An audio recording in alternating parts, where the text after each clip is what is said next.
El título de la plática es Antíoco Epífanes y la abominación desoladora. Vamos a revisar este tema con el siguiente propósito. Me he propuesto explicar que la profecía que leemos en Daniel capítulo 11 es la narración de los sucesos en los cuales este personaje de nombre Antíoco Epífanes llevó a cabo la abominación desoladora. Esto en Jerusalén, dando así por cumplida la primera parte de esta profecía. Recuerden que las profecías son duales. Por lo tanto, Antíoco Epífanes llevó a cabo la primera parte. Vamos a ver cómo la llevó a cabo, en qué momento, cuáles fueron las circunstancias, el entorno en el cual se llevó a cabo cuando Jerusalén quedó desolada totalmente. Y con esta participación de Antíoco Epífanes queda cumplida la primera parte de la profecía de Daniel capítulo 11. Pero lo importante es aquí que la segunda parte de esta profecía está todavía por desarrollarse en el tiempo futuro. La segunda parte, la segunda aplicación de esta profecía que encontramos en Daniel 11 va a tener su aplicación en los tiempos del fin por un personaje que, al igual que Antíoco Epífanes, va a llevar a cabo en Jerusalén la abominación desoladora, dándole cumplimiento a la profecía en su aspecto dual. La profecía entonces que vamos a analizar en esta oportunidad, que está en Daniel 11, ahí está, podemos ya ubicarnos en Daniel capítulo 11 en nuestras Biblias. Esta profecía es bastante extensa y como extensa también es detallada paso a paso, es bastante detallada. De tal manera que inicia con la desolación allá en Jerusalén, llevada a cabo por el personaje Antíoco Epífanes, narra todos los acontecimientos y los pormenores y al final va a hacer un paralelo exactamente con los tiempos del fin, con la figura de la bestia y el falso profeta. Esa es la esencia. Por eso la importancia de poderla revisar y actualizarla para estar preparados. Repito, lo que hizo Antíoco Epífanes y su sumo sacerdote allá antes de que Jesucristo viniera, va a suceder en los tiempos del fin por un personaje que conocemos como la bestia y el falso profeta. Y ahí la importancia del tema. Entonces, los invito a abrir sus Biblias en Daniel capítulo 10. Vamos a iniciar allí la lectura de esta profecía. Daniel, en el capítulo 10 y el versículo 4, está declarando exactamente, vean ustedes, declara el día que se llevó a cabo, inició la profecía. Daniel, capítulo 10, versículo 4, dice, vean el entorno. Y el día 24 del mes primero, vean la fecha exacta de la profecía, el día 24 del mes primero, estaba yo a la orilla del gran río Hiddekel. Este río Hiddekel es el que usted conoce como el río Tigris. Más adelante, ¿verdad? El río Tigris. Pero vean dónde está Daniel. Es importante. Se da la fecha exacta. Daniel, inspirado por Dios, entrega la fecha exacta y el día de la profecía, cuando él recibió esto ahí. Y vean ustedes que tiene ahí, día 24, primer mes del año de Dios. ¿Dónde estaba Daniel? Él estaba a la orilla del río Hiddekel, dice el versículo 4, que traducido es el río Tigris. Tomen en cuenta esto. ¿En qué ciudad? En Babilonia. ¿Ya? En Babilonia. Entonces, Daniel estaba allí. ¿Cuál era su condición? Daniel estaba llevando a cabo un ayuno parcial, es decir, limitado solo a beber agua o jugos, como él lo haya preparado. ¿Dónde lo entendemos? Versículo 2 del mismo capítulo.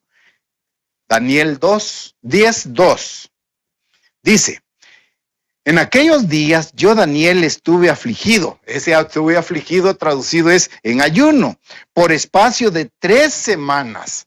Lo que les explico que él estaba en un ayuno parcial, es decir, estaba limitado solo a tomar agua o jugos por 3 semanas. Vean las condiciones. Esa era la condición física y espiritual de Daniel cuando Dios le revela esta gran profecía. Entonces vean el escenario. Daniel ayuna. Está en un ayuno para poder tener una relación más íntima con Dios. Y en esa situación, Dios envía a un ángel que le va a revelar esta profecía sorprendente ahí. Entonces, Daniel estaba junto o a orillas del río Hidekel, el río Tigris, en Babilonia.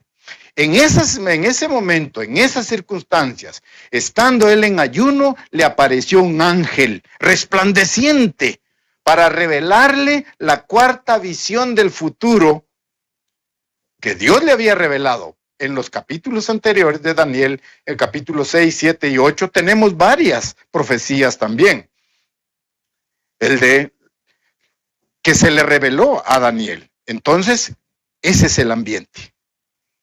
En esta oportunidad, el ángel resplandeciente le va a revelar, le va a mostrar a Daniel en profecía lo que le va a ocurrir al pueblo de Dios durante el imperio griego. Tomen nota de eso. La profecía va enfocada para revelarle a Daniel qué le iba a acontecer al pueblo de Dios durante el imperio griego. Recuerden ustedes que han existido 4 grandes imperios. Y aquí uno correctamente, el sueño de Daniel 2, la estatua. El imperio babilonio, el imperio medo-persa. Ahora el tercero, el imperio griego. Y el cuarto, el imperio romano. Entonces esta profecía va a revelarle a Daniel los sucesos, los acontecimientos que tendrá que soportar el pueblo de Dios durante el imperio griego. Luego, hace un paralelo la profecía, muestra su dualidad durante el imperio griego y el último de los reyes de este imperio, que es precisamente Antíoco Epífanes. Ya. Y lo une con los tiempos del fin. Entonces, la importancia de esta profecía es que el papel que jugó Antíoco Epífanes es el mismo papel que en los tiempos del fin hará el personaje llamado la bestia y el falso profeta. Y van a llevar a cabo ambos la abominación desoladora en Jerusalén en los tiempos del fin. Por lo tanto, para Dios es importante que nosotros entendamos a plenitud este mensaje. Dios quiere que tengamos los detalles claros para poder identificar a este personaje llamado la bestia en los tiempos del fin. Esta bestia es también uno de los 2 cuernos pequeños que ya tenemos datos en los capítulos anteriores de Daniel. Y aparecen exactamente aquí. Entonces tenemos la fecha exacta en que fue revelada la profecía, el lugar donde se encontraba Daniel y las condiciones espirituales en las cuales él se encontraba. Como es muy extensa la profecía, se divide en 4 partes. Vamos con la primera parte. En la primera parte de la profecía se menciona a los Ptolomeos y a los Seleucidas, 2 tribus diferentes. Se trata de estos 2 personajes sucesores de 2 generales, los más importantes en el reino griego, que después de la muerte de Alejandro Magno, surgen ellos.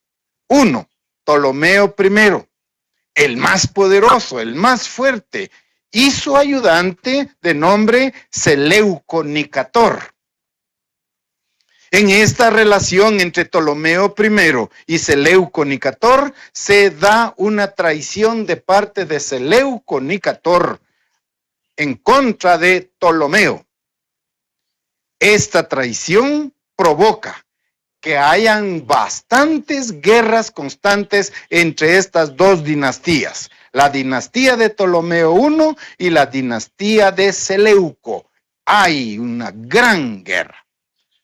Leámoslo parte en Daniel capítulo 11, versículo 5.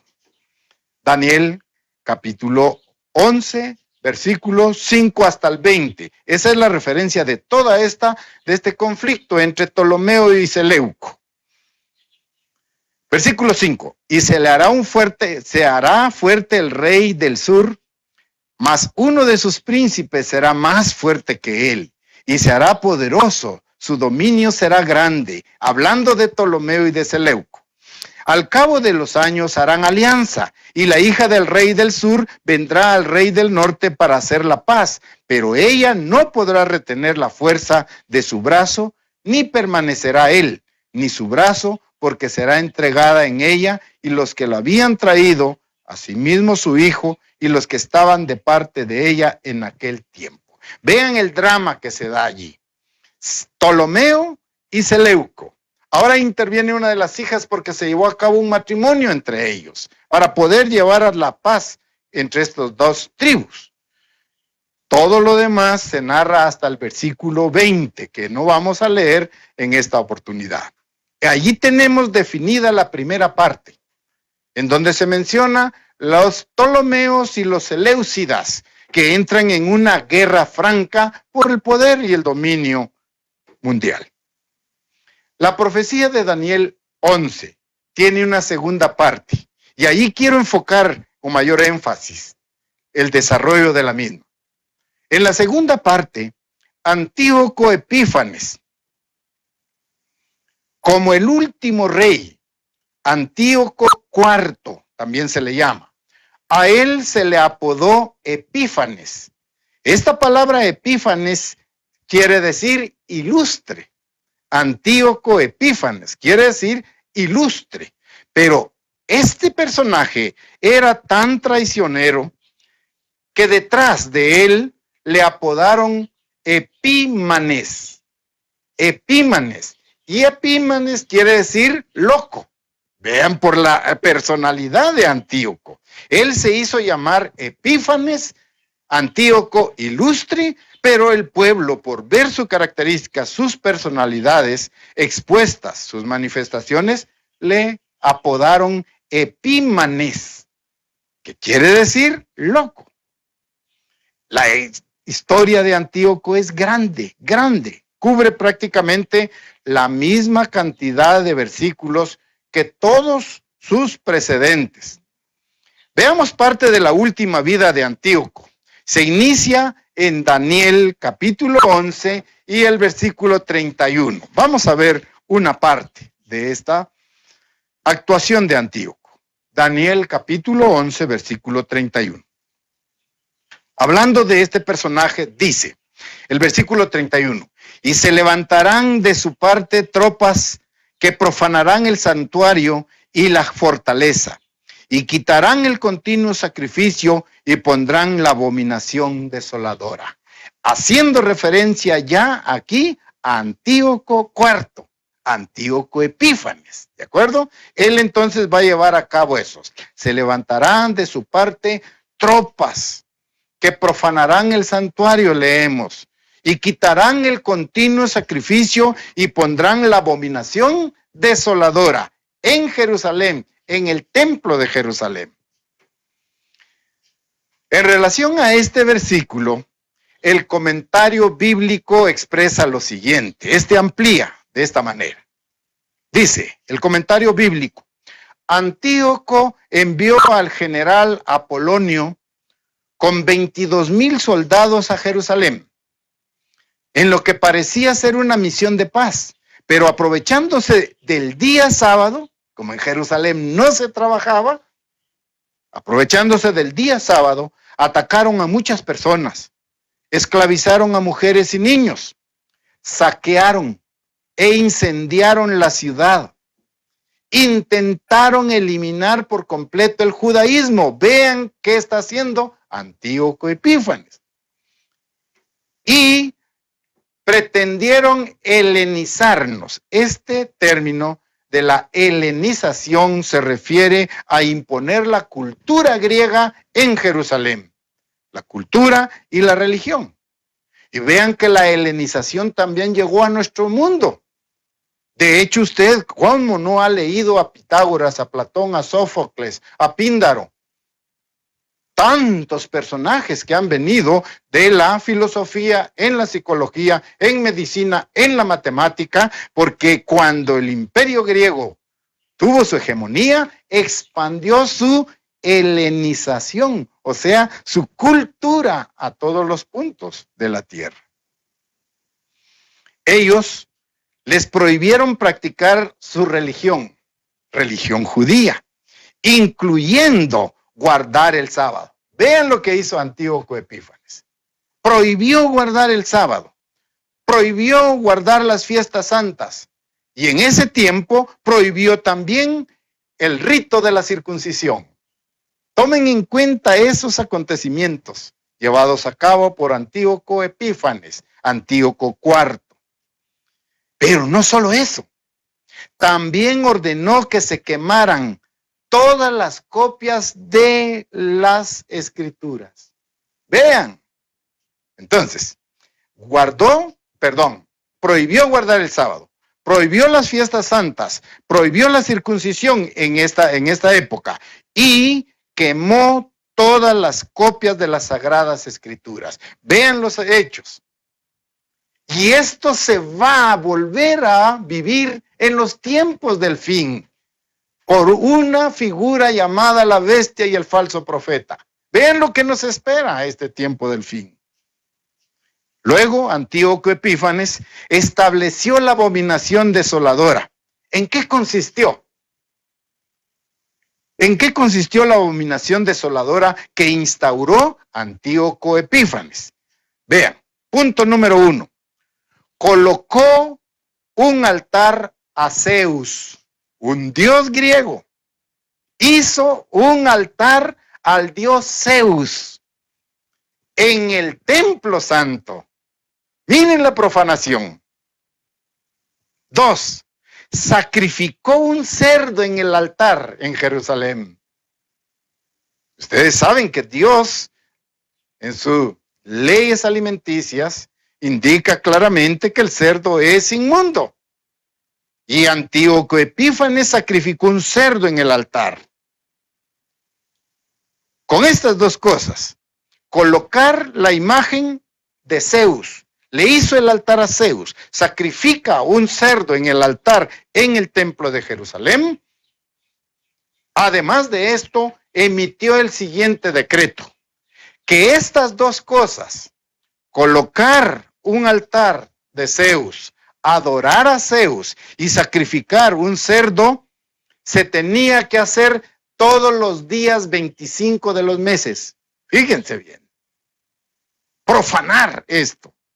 Se tenía que llevar a cabo todos los días 25 en honor a su nacimiento. O sea, Antíoco Epífanes nació en un día 25.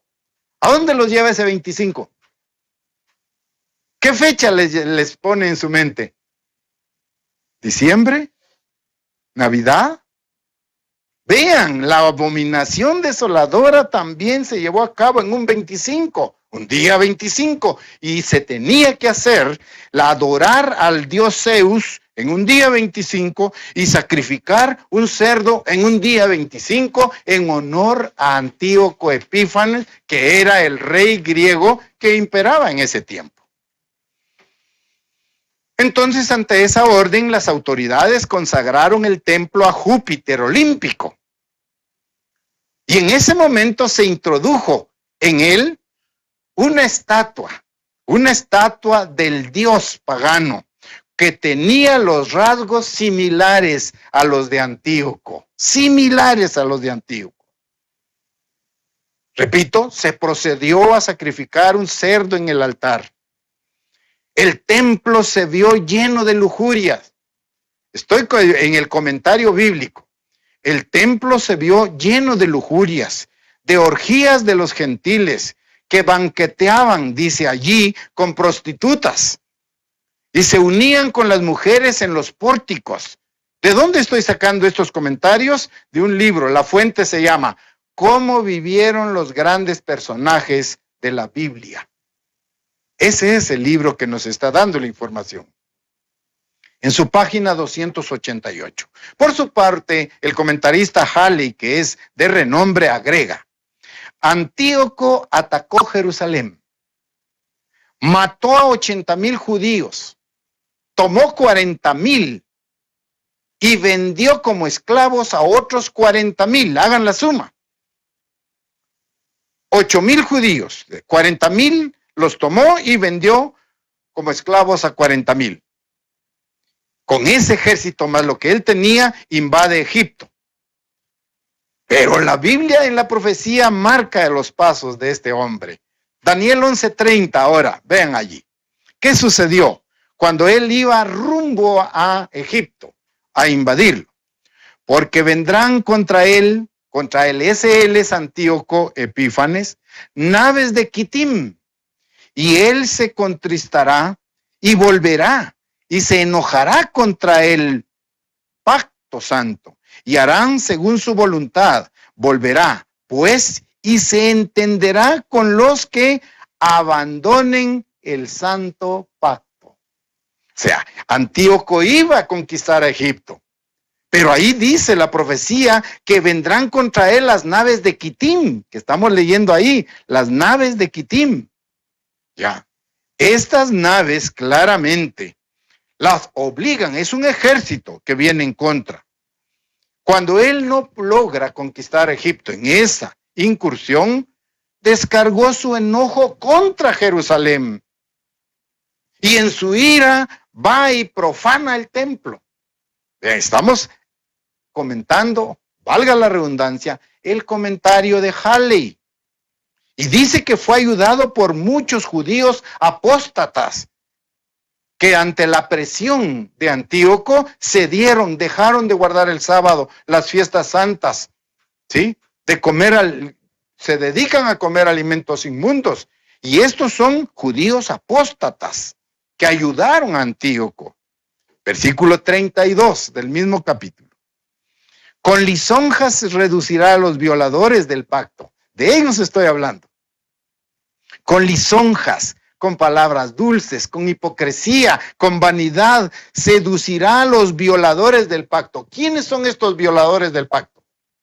Son judíos que traicionaron su propia doctrina. Mas el pueblo, dice ahí, que conoce a su Dios, se esforzará y actuará. Va a haber siempre un pueblo fiel, como lo hubo en ese tiempo.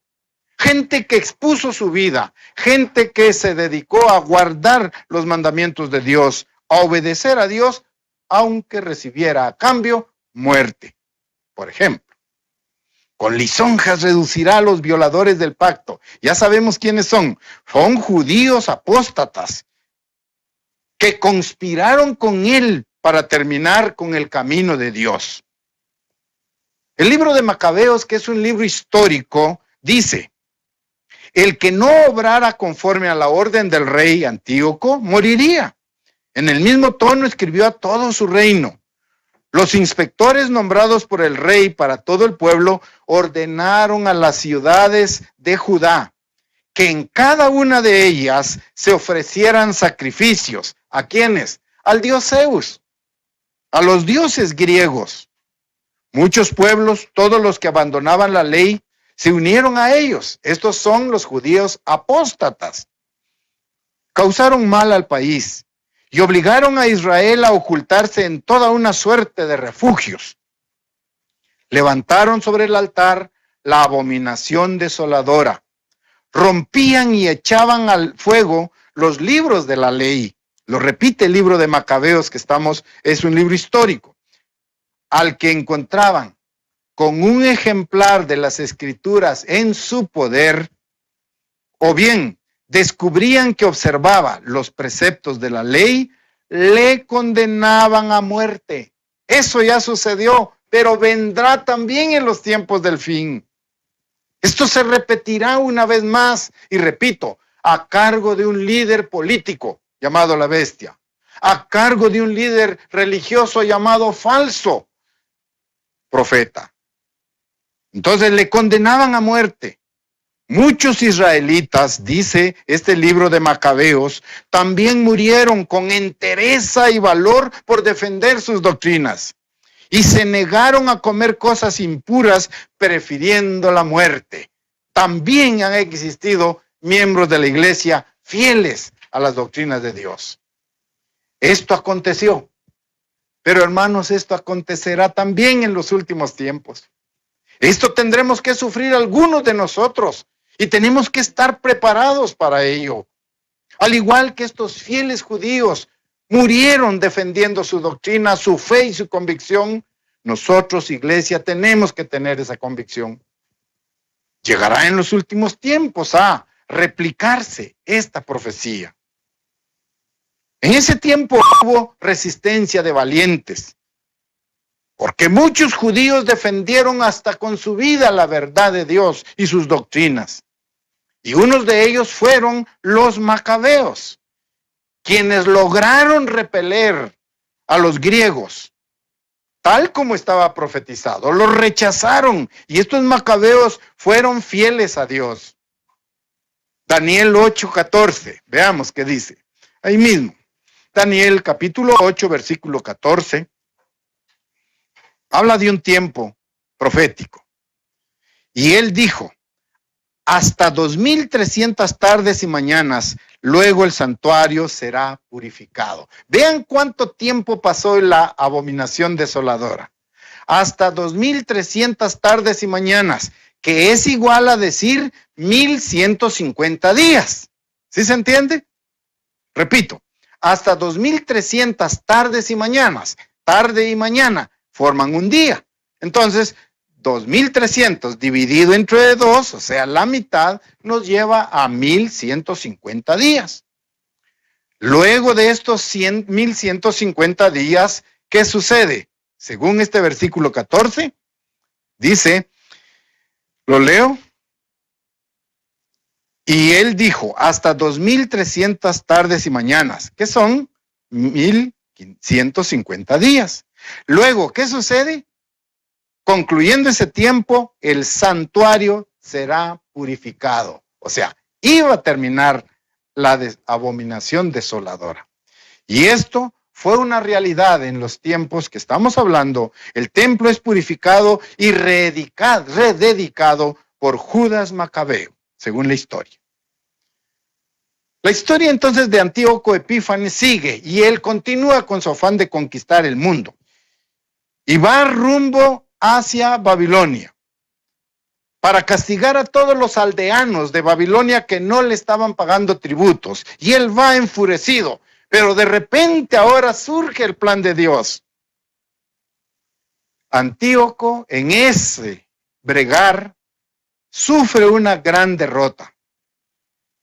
Dice una fuente de cómo vivieron los grandes personajes de la Biblia. De ese libro extraigo el siguiente comentario. Dice, mientras tanto en el este, las cosas iban de mal en peor para Antíoco. Al enterarse él que Jerusalén y su templo estaban en poder de los judíos a través de los macabeos y de que estos habían pasado a la ofensiva en toda Palestina, cayó enfermo. Cayó enfermo Antíoco Epífanes. Y en el verano del año 164 antes de Cristo contrajo una repugnante enfermedad física que afectó su mente. Esto es, quedó enloquecido. Quedó enloquecido. Y de esta locura murió Antíoco Epífanes. Repito, fuente de información, cómo vivieron los grandes personajes de la Biblia. Página 292. Entonces, hermanos, tal como este personaje, Antíoco Epífanes, ¿sí? Tal como él, El personaje en los últimos tiempos será la bestia. Antíoco Epífanes es el precursor del personaje de los tiempos del fin que lleva por nombre la bestia. Ambos se nota que van a estar influenciados 100% por los demonios. Y en el caso de Antíoco Epífanes muere enloquecido. Bien, hasta ahí entonces la extensa profecía de Daniel 11, que como repito tiene 4 partes. Ya hablamos de la primera parte, esta es la segunda parte, la vida, los hechos de Antíoco Epífanes. Y ahora viene una tercera parte de la profecía, que vamos a entender a plenitud. Y la tercera parte explica el surgimiento del Imperio Romano y la Iglesia romana. Ese es el enfoque de la tercera parte de esta profecía de Daniel 11. Entonces, esta tercera parte va desde la muerte de Antíoco Epífanes, producto de la locura, ¿ya?, hasta justo antes del tiempo del fin. Eso es lo que nos interesa ahora aquí. Parte de la muerte de Antíoco Epífanes y abarca hasta antes de los tiempos del fin. Y nosotros estamos principiando a ver, como dice la Biblia, principio de dolores. Entonces estamos en esta tercera parte. La cuarta parte de la profecía va a hablar específicamente de el establecimiento del reino de Dios. Entonces, vamos primero a desarrollar la tercera parte. El señor Herbert W. Armstrong, en su libro titulado El Medio Oriente en la Profecía, dice: Antíoco eliminó el continuo sacrificio, prohibió el ministerio en el templo, pervirtió con lisonjas a los judíos que estaban dispuestos a abandonar su religión. Y ahí, precisamente en este punto, dice el señor Armstrong, la profecía se interrumpe el relato cronológico en la historia de aquellos reinos, tanto del norte de los Ptolomeos y de los Seleucidas, y del sur, el reino del norte y del sur. Hasta aquí, comenta el señor Armstrong, la profecía se desarrolló paso a paso, indicando la historia real del reino norteño de los Seleucidas, o sea, Siria. Bien, veamos una vez más. Daniel 11:32. Vamos a revisar analíticamente este versículo, porque es importante. Daniel capítulo 11, versículo 32. Lo vamos a dividir en 2 partes, este versículo 31. Lo vamos a analizar detenidamente para captar el mensaje y la aplicación en nuestros tiempos del fin. Veamos la lectura. Y se levantará de su parte tropas que profanarán el santuario. Estamos ahí, perdón. Es el versículo 32. Daniel 11:32. Con lisonjas seducirá a los violadores del pacto.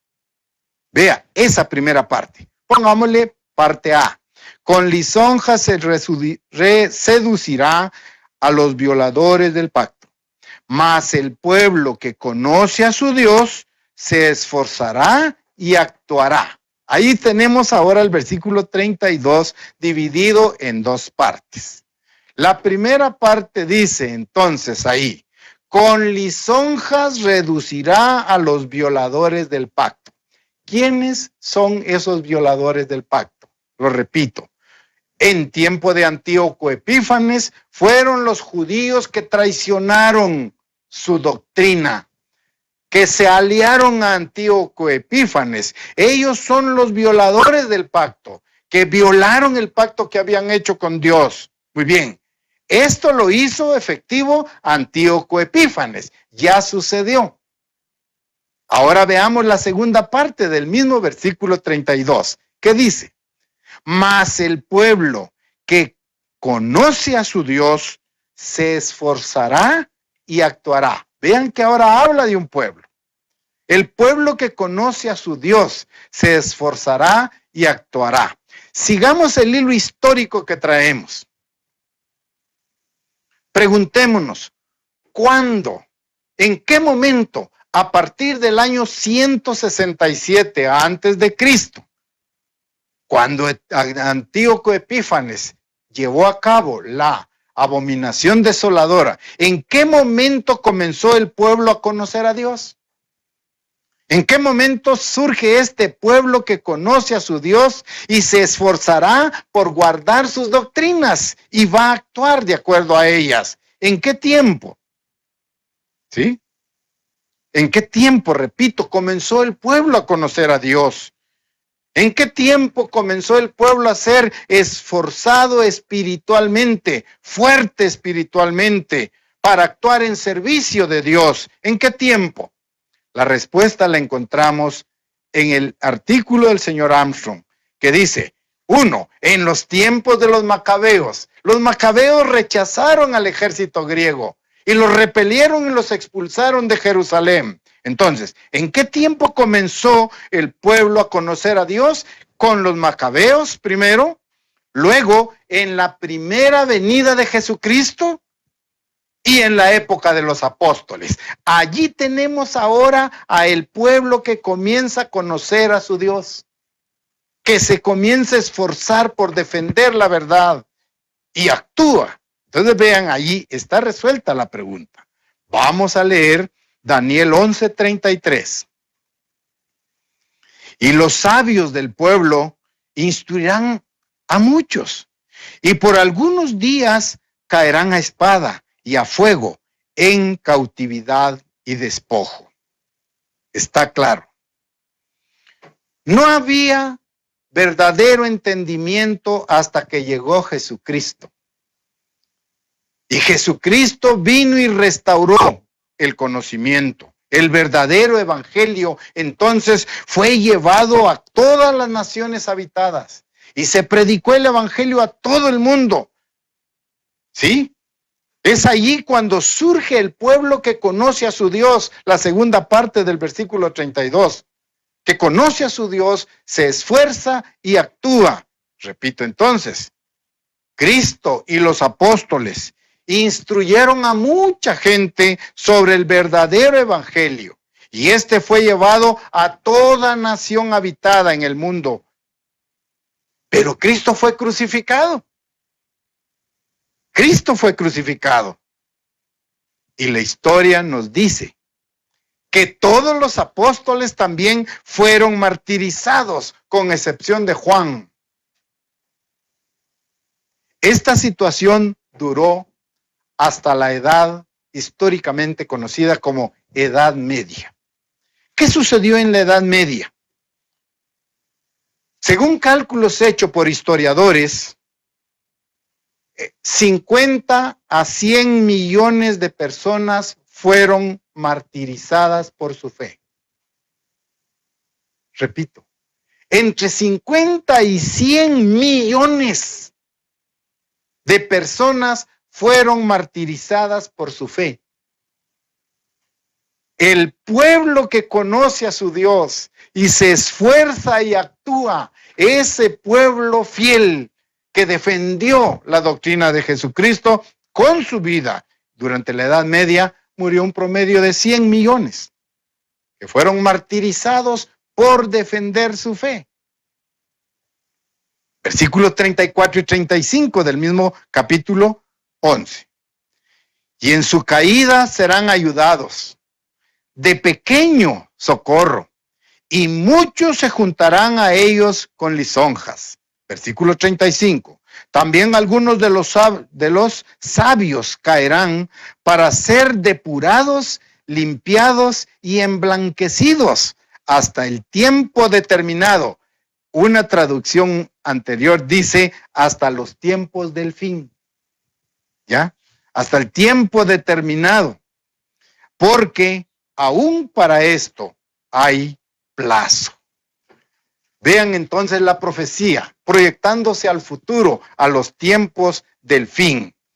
Ese tiempo determinado que leemos allí, en la versión moderna dice, hasta el tiempo del fin, porque aún para esto hay plazo. Vemos entonces que aquí se describe en forma general todo lo ocurrido al pueblo de Dios desde tiempos de Cristo hasta los tiempos del fin. Vayamos ahora a una escritura para entender más en el libro de Apocalipsis capítulo 12. Apocalipsis capítulo 12. Vamos a volver a Daniel más adelante. Apocalipsis capítulo 12, versículo 6. Luego vamos a leer el 11.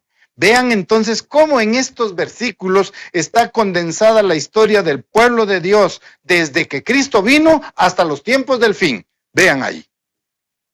12, 6. Y la mujer huyó al desierto, donde tiene lugar preparado por Dios para que allí la sustenten por 1260 días.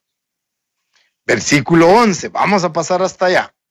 Y ellos le han vencido por medio de la sangre del Cordero y de la palabra del testimonio de ellos, y menospreciaron sus vidas hasta la muerte. ¿De qué está hablando estos versículos? De un pueblo fiel en los tiempos del fin. Se dice que la mujer huyó al desierto, donde tiene lugar preparado por Dios, no por ser humano. Hay un lugar de protección. Estamos proyectándonos al tiempo futuro. Y la mujer, como símbolo de la iglesia, huirá al desierto, donde tiene un lugar preparado por Dios.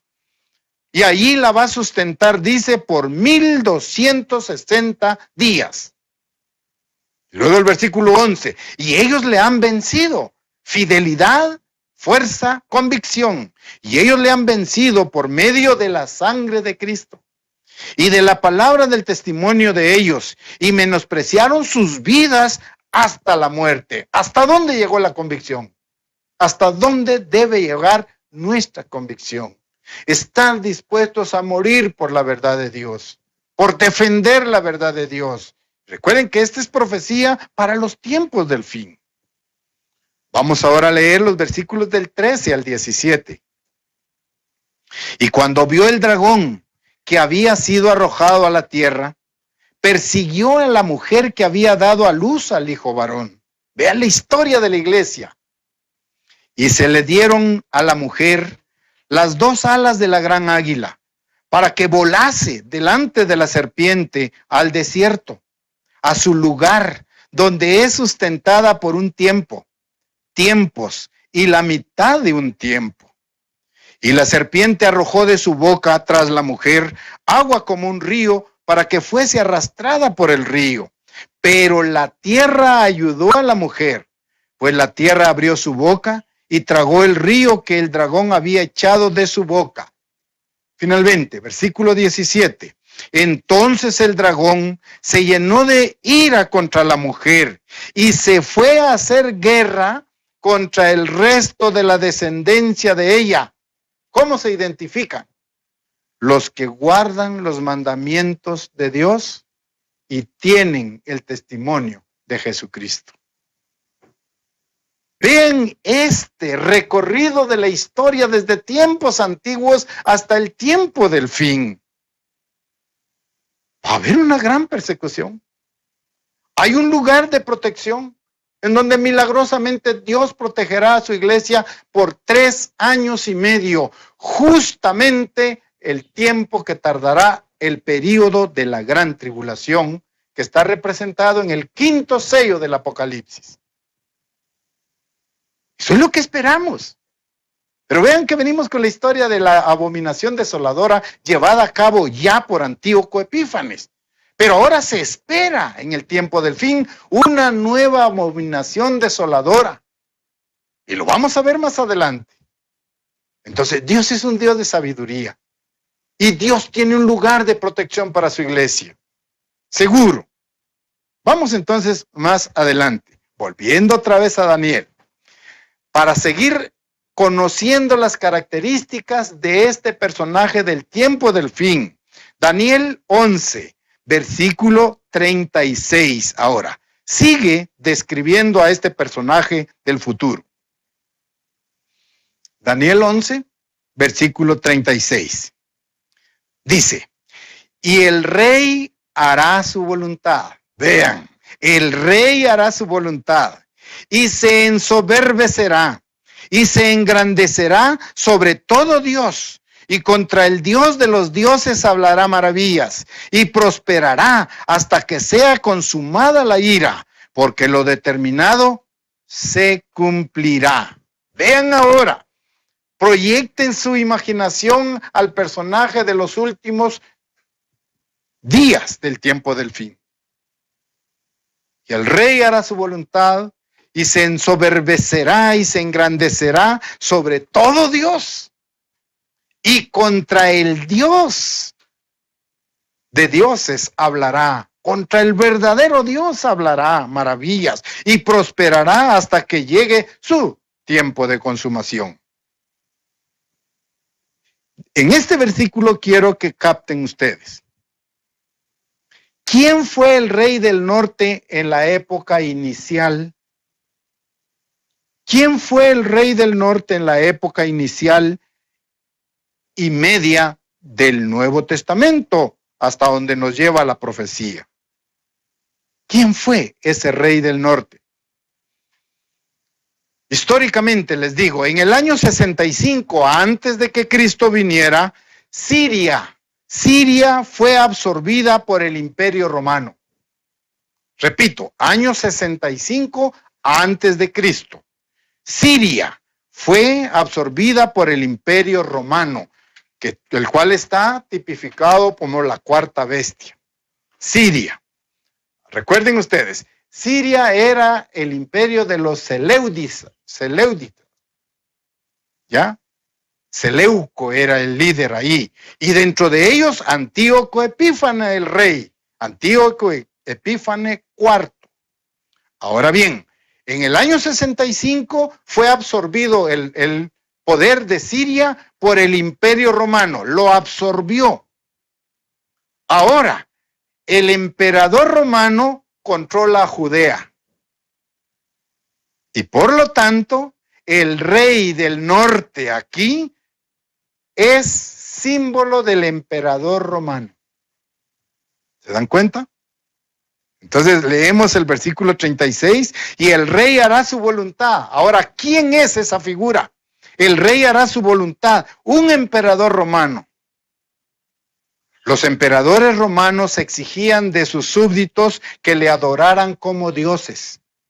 Eso impregnaron ellos en el pueblo conquistado. El emperador era un dios. La profecía dice que hablaría contra el Dios verdadero. Y esto lo hizo. Y por ello persiguió a todos los cristianos. Versículo 37 del mismo capítulo 11. Del Dios de sus padres no hará caso, ni del amor de las mujeres, ni respetará a Dios alguno, porque sobre todo se engrandecerá. Estamos ahora hablando de un emperador romano. Les recuerdo, Siria fue absorbida por el Imperio Romano, y entonces el Imperio Romano ahora controlaba Judea. Ya. Y cada emperador romano se hacía pasar por un dios. Y eso es lo que estamos analizando ahí. Y dice, del Dios de sus padres no hará caso, ni del amor de las mujeres, ni respetará a Dios alguno, porque sobre todo se engrandecerá. Bien, enfoquemos entonces en los emperadores romanos. Sus padres habían adorado a los ídolos, pero los emperadores romanos se establecen como dioses. ¿Ya? Cada emperador romano era un dios ante el pueblo. Daniel 11:38. Mas honrará en su lugar este emperador romano al Dios de las fortalezas, Dios de que sus padres no conocieron. Lo honrará con oro, plata y con piedras preciosas y con cosas de gran precio.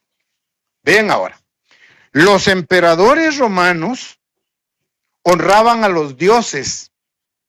Ahí dice, a los dioses de las fortalezas. ¿Quiénes eran estos? Vean, los emperadores romanos honraban a los dioses de las municiones. a los dioses bélicos y desarrollaron una gran potencia guerrera, el Imperio Romano.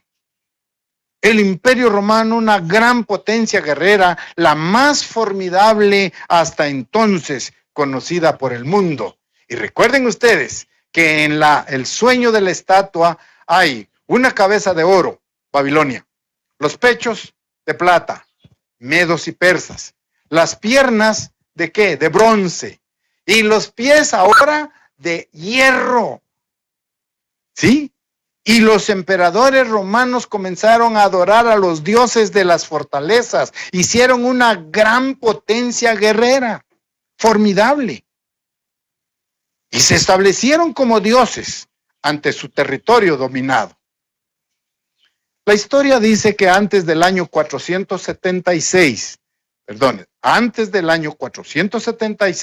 después de Cristo, los emperadores subsiguientes, a partir de Justiniano en el año 554 después de Cristo, los emperadores comenzaron a adorar con oro, plata y poder a dioses falsos, dioses que jamás conocieron.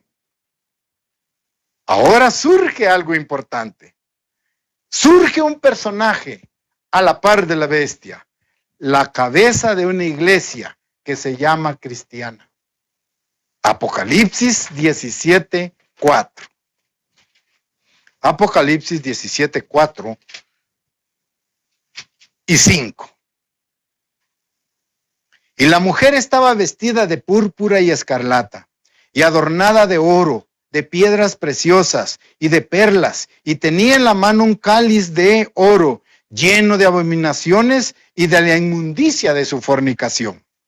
Y en su frente un nombre escrito, un misterio, Babilonia la Grande, la madre de las rameras y de las abominaciones de la tierra. Surge ahora este otro personaje, la cabeza de una iglesia que se dice cristiana, liderada por un falso profeta. Esta mujer vestida de púrpura y que dice en su nombre, su cabeza tenía escrito un nombre, Babilonia la Grande, la madre de las rameras. Allí mismo en Apocalipsis, para entenderlo, capítulo 18, versículo 3 y luego el 16. Porque todas las naciones han bebido del vino del furor de su fornicación, y los reyes de la tierra han fornicado con ella, y los mercaderes de la tierra se han enriquecido de la potencia de sus deleites. Está hablando de la gran ramera. Vamos ahora al versículo 16. Y decían, ay, ay de la gran ciudad que está vestida de lino fino, de púrpura y de escarlata, y estaba adornada de oro, de piedras preciosas y de perlas. Estamos viendo aquí el surgir de la iglesia. Unida ahora a un emperador, surge el falso profeta. Y entre estos dos líderes hacen alianzas y que constituyen los dos cuernos de Daniel, capítulo 7 y 8. Hay una relación mutua ahora entre la bestia y el falso profeta. Daniel, capítulo 11, volvamos allá y leeremos el versículo 39.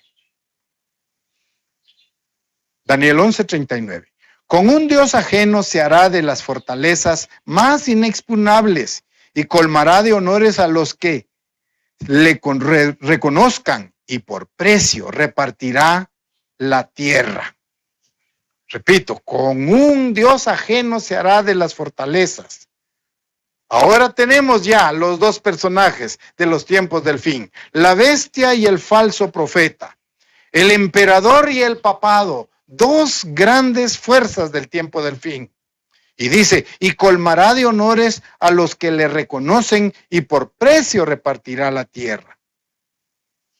Repito, hermanos, que los emperadores reconocieron, en efecto, la supremacía y la jerarquía religiosa. Hablo de los emperadores romanos. Y en consecuencia, engrandecieron a la iglesia. y le dieron gloria material haciéndola reinar sobre muchos, como lo leímos en Apocalipsis. Y vamos otra vez ahí, al capítulo 17. Apocalipsis 17, versículos 1 y 2. Vino entonces uno de los 7 ángeles que tenían las 7 copas y habló conmigo diciéndome, ven acá y te mostraré la sentencia contra la gran ramera, la que está sentada sobre muchas aguas, esto es, sobre muchos pueblos, con la cual han fornicado los reyes de la tierra, y los moradores de la tierra se han embriagado con el vino de su fornicación. De ella estamos hablando. Así vemos entonces cómo la profecía de Daniel 11, por fin, hasta aquí, converge en estos 2 grandes personajes del tiempo del fin, la bestia y el falso profeta.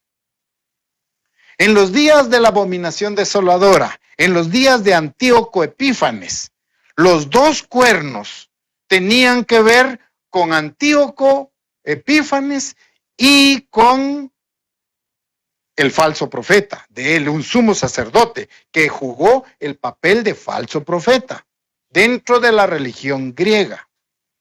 Entonces, estamos comprendiendo que Antíoco fue famoso por ser un fanático seguidor de la religión griega. Recuerden ustedes que ordenó hacer ¿qué? Un altar a Zeus. ¿Qué más hizo? Ordenó sacrificar un cerdo en el altar del templo en Jerusalén. Prohibió que se reunieran en día sábado los hermanos fieles. Prohibió que se celebraran las fiestas santas. Prohibió en esa época el rito de la circuncisión, que era la señal del verdadero pueblo, del antiguo pacto. Todo esto lo ha llevado a cabo en primera instancia en la abominación desoladora de la que estamos hablando. Pero vemos entonces cómo Dios nos lleva hasta este punto a converger en los 2 grandes personajes de los tiempos del fin. Tipificados entonces en la bestia y el falso profeta, que al igual que Antíoco hizo la abominación desoladora, en los tiempos del fin, dice, cuando veáis a Jerusalén rodeada por los ejércitos, los que están en los pueblos y en las aldeas, huyan a los montes, vayan. Y entonces se estará dando el cumplimiento perfecto de cada uno de los sellos que leemos en el Apocalipsis. Hermanos, entonces vean cómo Dios diseñó esta profecía tan amplia de Daniel 11. Pero en una forma ordenada, esta profecía nos ha traído aquí hasta los tiempos del fin. Cuando surjan estos 2 personajes del tiempo del fin, la bestia y el falso profeta liderando, ¿sí? Tomarán posesión de Jerusalén, harán de Jerusalén la capital de su reino y desde allí emanarán órdenes, al igual que Antíoco Epífanes lo hizo. Prohibirán guardar el sábado, prohibirán guardar las fiestas santas, prohibirán también que nosotros podamos rendirle culto al verdadero Dios. Por lo tanto, hermanos, tenemos que estar muy, pero muy pendiente de estos tiempos del fin. Y la promesa de Dios es que se le dan a la mujer 2 alas de águila para llevarla a su lugar al desierto, a un lugar que Dios tiene preparado, a un lugar en el cual no llegará esa maldad y perversidad de la bestia y el falso profeta. Con esta tercera parte de la profecía de Daniel, entendemos entonces que como iglesia tenemos que estar preparados, convencidos de nuestras doctrinas, dispuestos a pelear y a morir por las doctrinas que Dios inspiró en Jesucristo y que hoy son nuestro código de conducta.